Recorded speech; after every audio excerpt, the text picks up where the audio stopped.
భారతదేశంలోని పురాతన జ్ఞాన కథల నుండి, తెనాలి రామకృష్ణుని కథల సంకలనం నుండి ఒక ఆసక్తికరమైన కథ మా ముందుకు వస్తోంది. ఈ కథలో మనం ఒక అద్భుతమైన పిల్లి గురించి తెలుసుకుంటాం. ఆశ్చర్యాన్ని మరియు ఆనందాన్ని కలిగించే ఈ కథను మనం కలిసి అనుభవిద్దాం. మన కథ ప్రారంభమవుతోంది. వింత పిల్లి. ఒకసారి విజయనగరం సామ్రాజ్యంలో ఎలుకల బెడద ఎక్కువయింది. ఎక్కడ చూసినా ఎలుకలే. ఆహారం మొత్తం పాడు చేస్తున్నాయి. పంట పొలాల్ని నాశనం చేస్తున్నాయి. అనుకోకుండా ఎలుకల సంఖ్య బాగా పెరిగింది. వీటి వలన మన రాజ్యంలో ఖచ్చితంగా ఆహారం కోసం ఇబ్బందులు వచ్చే అవకాశముంది అని అధికారులు అంచనా వేశారు. ఎలుకల సంఖ్యని తగ్గించడానికి పిల్లులను పెంచితే బాగుంటుంది అని అధికారులు నిర్ణయించారు. అధికారులు మహారాజు దగ్గరికి వెళ్లారు. మన రాజ్యంలో ఒక కొత్త సమస్య వచ్చిపడింది అని చెప్పారు. శత్రువులు మళ్లీ దాడికి ప్రయత్నం చేస్తున్నారా అని మహారాజు అడిగాడు. కాదు మహారాజా అని వాళ్లు చెప్పారు. మరి సమస్య ఏంటి అని మహారాజు అడిగాడు. మన రాజ్యంలో ఎలుకలు ఎక్కువయ్యాయి అని అసలు విషయం చెప్పారు. ఎలుకలా అని ఆశ్చర్యపోయాడు. అవును ప్రభూ, ఈ ఎలుకలు మన రాజ్యంలో పంట పొలాల మీద పడి నాశనం చేస్తున్నాయి. అలాగే వీధుల్లో తిరుగుతూ ప్రజల్ని ఇబ్బంది పెడుతున్నాయి అని వివరంగా చెప్పారు. మహారాజు కాసేపు ఆలోచించాడు. మహామంత్రితో చర్చించాడు. మన శత్రువు దాడి చేస్తే మనం ఏం చేస్తాం అని మహారాజు అడిగాడు. మనం తిరిగి దాడి చేస్తాం, మన రాజ్యాన్ని కాపాడుకుంటాం అని చెప్పారు. మరి ఎలుకమీద దాడి చేయగల శత్రువు ఎవరు అని అడిగాడు. అందరూ ఒకేసారి మియం మియం పిల్లి అని చెప్పారు. అయితే ఇంకెందుకు ఆలస్యం, వాటి పని కట్టడం కోసం 1000 పిల్లిపిల్లలను తీసుకురండి అని చెప్పాడు. అధికారులందరూ ఆ పనిమీద బయల్దేరారు. 1000 పిల్లిపిల్లల్ని పట్టుకుని వచ్చారు. మహారాజు వాటిని బాగా చూశాడు. రాజ్యంలో కొన్ని కుటుంబాలకి 1 పిల్లిపిల్లని ఇచ్చాడు. ఆ పిల్లులకు పాలు ఇవ్వడానికి అయ్యే ఖర్చు కింద డబ్బు కూడా అందరికీ ఇచ్చారు. మేము ఇచ్చిన నాణేలతో పిల్లిపిల్లలకి బాగా పాలు పట్టండి, అవి బలంగా పెరగాలి. ఆ తరువాత కొన్ని ఊళ్ళో, కొన్ని ఊరి చివర, పొలాల దగ్గర వదిలేద్దాం అని చెప్పాడు. అందరూ అందుకు ఒప్పుకొని పిల్లిని సంకలో వేసుకొని వెళ్లారు. ఆ సమయంలో తెనాలి రామకృష్ణుడు కూడా అక్కడే ఉన్నాడు. మహారాజు పిల్లి పోషణ కోసం సొమ్ములు ఇస్తున్నారని చెప్పగానే ఆలోచనలో పడ్డాడు. మాకు కూడా 1 పిల్లి ఇవ్వండి అని అధికారిని అడిగాడు. మీకెందుకు స్వామీ అని అధికారి తిరిగి అడిగాడు. మా ఇంట్లో కూడా ఎలుకలు ఎక్కువయ్యాయి. మొన్న నా కొత్త పంచని మొత్తం కొరికి పాడు చేశాయి అని చెప్పాడు. అలా ఒక అబద్ధం చెప్పి తను కూడా 1 పిల్లిపిల్లని తీసుకున్నాడు. తరువాత తెనాలి రామకృష్ణుడు ఆనందంగా ఇంటికి వచ్చాడు. ఆ పిల్లిపిల్లని ఇంటి ముందు కట్టాడు. అది మియావ్ మియావ్ అని అరవడం మొదలుపెట్టింది. ఆ అరుపులు విని వంటగది నుంచి అతని భార్య బయటికి వచ్చింది. ఈ పిల్లి ఎక్కడిది అని అడిగింది. పెంచుకోమని మహారాజు ఇచ్చాడు అని చెప్పాడు. దీనికి రోజూ పాలు ఎక్కడ్నుంచి తీసుకునిరావాలి అని భార్య చిరాకుగా ముఖం పెట్టింది. వీటి పాలకోసం మహారాజు సొమ్ము ఇచ్చాడు అని అసలు విషయం చెప్పాడు. దీనికి రోజూ పాలు పెట్టే ఓపిక నాకులేదు అని తను అనింది. నాకు తెలిసిన దాన్ని బట్టి, విన్నదాన్ని బట్టి అసలు ఈ పిల్లిపిల్ల పాలు లేకుండా కూడా జీవించగలదు అని అన్నాడు. పిల్లులే కాదు, అసలు మనుషులు కూడా పాలు లేకుండా చక్కగా పెరుగుతారు అని గట్టిగా చెప్పాడు. తనకి ఏమీ అర్థం కానట్టు ముఖం పెట్టింది. ఒసేయ్ పిచ్చిదానా, మహారాజు పిల్లిపాల కోసం పంపించే ఈ సొమ్మును ఉపయోగించి మనం మన బిడ్డకు పాలు ఇవ్వచ్చు అని తన ఆలోచన భార్యతో చెప్పాడు. మనం ఇవ్వకపోయినా ఒకవేళ అది దొంగపిల్లి అయితే అది ఒంటింట్లోకి వచ్చి పాలు దొంగతనంగా తాగుతుందేమో అని అతని భార్య తన అనుమానం చెప్పింది. తెనాలి రామకృష్ణుడు ఆలోచనలో పడ్డాడు. ఈ పిల్లి పాలు ముట్టకుండా ఉండాలంటే ఏం చెయ్యాలి అని ఆలోచిస్తూ వంటగదిలోకి వెళ్ళి ఒక వేడి గిన్నె పట్టుకున్నాడు. చెయ్యి కాలింది.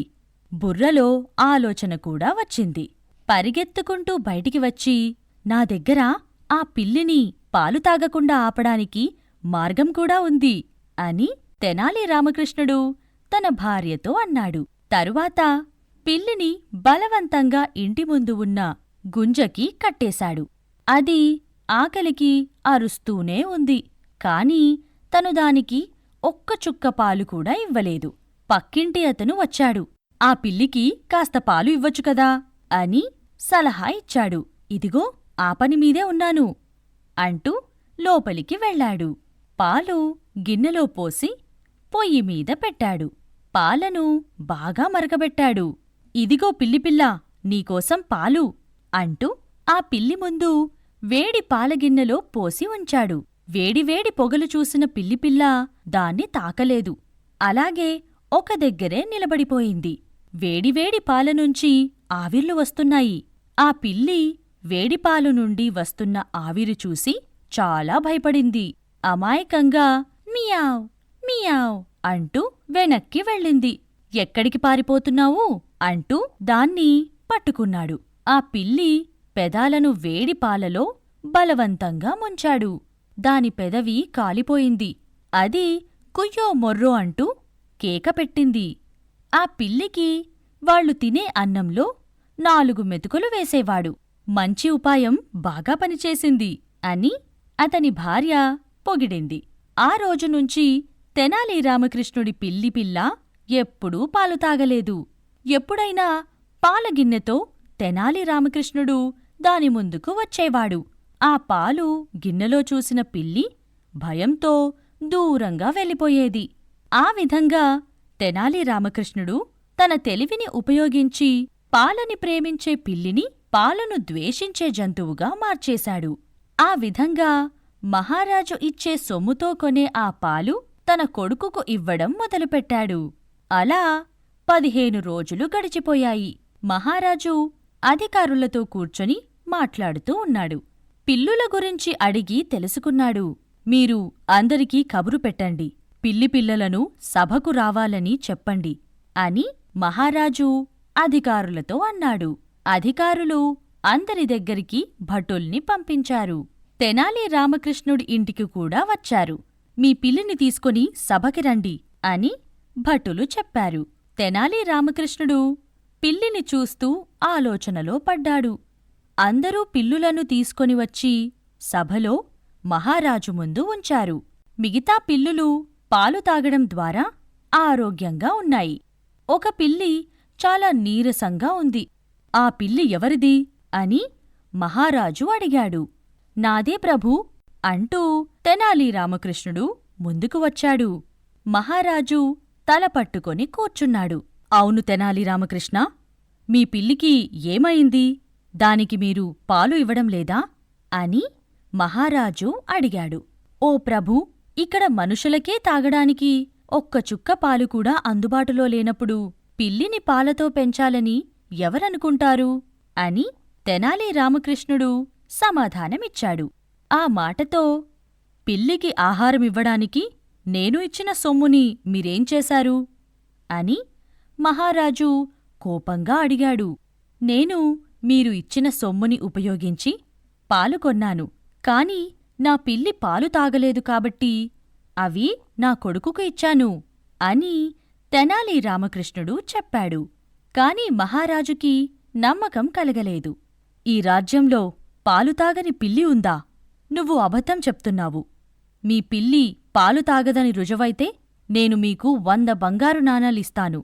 ఒకవేళ మీ పిల్లి పాలు తాగితే మీరు 100 సార్లు కొరడాతో దెబ్బలు తినాలి. మీరు సిద్ధంగా ఉన్నారా అని అడిగాడు. మహారాజు వేసిన పందెంకి తెనాలి రామకృష్ణుడు అంగీకరించాడు. ఆ తరువాత ఒక సైనికుడు ఒక గిన్నెలో పాలు తెచ్చి పిల్లి ముందు ఉంచాడు. వెంటనే అది పారిపోయింది. అది కనీసం పాలను వాసన కూడా చూడలేదు. ఆ విధంగా పందెంలో తెనాలి రామకృష్ణుడు గెలిచాడు. మహారాజు అతనికి 100 బంగారు నాణేలు అందజేశారు. తరువాత తెనాలి రామకృష్ణుడు మహారాజుతో తన పిల్లి పాలు తాకకుండా ఎలా శిక్షణ ఇచ్చాడో వివరంగా చెప్పాడు. ఆ మాట విని తెనాలి రామకృష్ణుడితో పాటు మహారాజు కూడా నవ్వాడు. తన తెలివిని మహారాజు ఎంతగానో ఈ కథ మనకు నేర్పే మంచి గుణాలు మరియు నీతులను గుర్తుంచుకోవడం చాలా ముఖ్యం.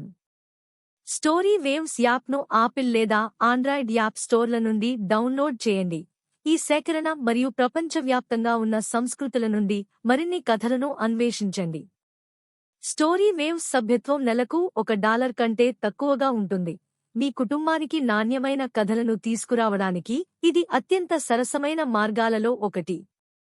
అన్ని కొత్త కథలు స్టోరీ వేవ్స్ యాప్లో అందుబాటులో ఉన్నాయి మరియు అత్యంత ఉత్సాహభరితమైన కంటెంట్ యాప్లో మాత్రమే అందుబాటులో ఉంటుంది. మీరు యూట్యూబ్ ఛానల్ను సబ్స్క్రైబ్ చేసుకోండి మరియు ఇన్స్టాగ్రామ్, టిక్టాక్ మరియు స్పాటిఫైలో స్టోరీ వేవ్స్ను ఫాలో అవుట్ చేయండి రాబోయే కంటెంట్ గురించి అప్డేట్ల కోసం. మీరు చూడటానికి ధన్యవాదాలు.